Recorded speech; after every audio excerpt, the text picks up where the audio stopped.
a letter is going to go to the president today, asking him for a dialogue.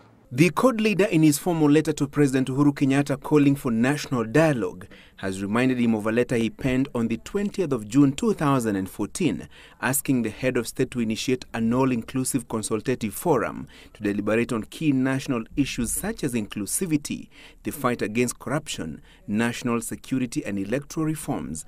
2 years later, the CORD leader says he had not received a response from State House, but what he termed deriding remarks from senior Jubilee coalition leaders.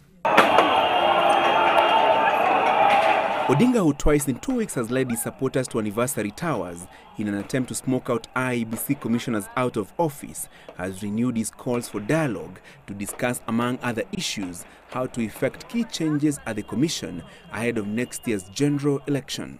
If our colleagues now are prepared to engage in a constructive, legal, constitutional mechanism, as Jubilee, we are ready. We are very ready and willing to negotiate within the institutional framework set out in the Constitution. Odinga says the talks he wants the president to convene must bring on board all stakeholders in next year's polls, among them the religious organizations, the legal fraternity, civil society representatives, and political parties to primarily discuss how IEBC will be reformed. CORD insists it will not participate in an electoral exercise conducted by Isaac Hassan and his team. The commissioners, however, dared Odinga to provide evidence that it was conspiring to favor President Kenyatta in next year's election. He cannot be a referee in an electoral process where other parties are competing, when he's already trying to give another party red card by saying that the referee is biased. Writing a letter to the president.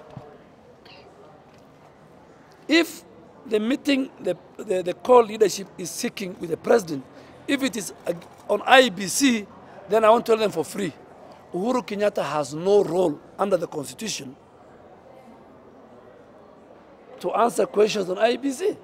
Odinga's call for dialogue coincide with an attempt by one of his party's lawmakers to initiate a process of disbanding IEBC and establishing a new electoral body with 5 commissioners. Homa Bay Township Member of Parliament Peter Kaluma, in the draft bill, proposes that the new commission be chaired by a senior lawyer nominated by the Law Society of Kenya. He also proposes that Jubilee and CORD nominate 2 commissioners each to the new team. His idea will, however, have to compete with a proposal by the National Assembly's Legal Affairs Committee for a joint session with the Senate to review all electoral laws and identify loopholes that need to be fixed before the country returns to the ballot next year.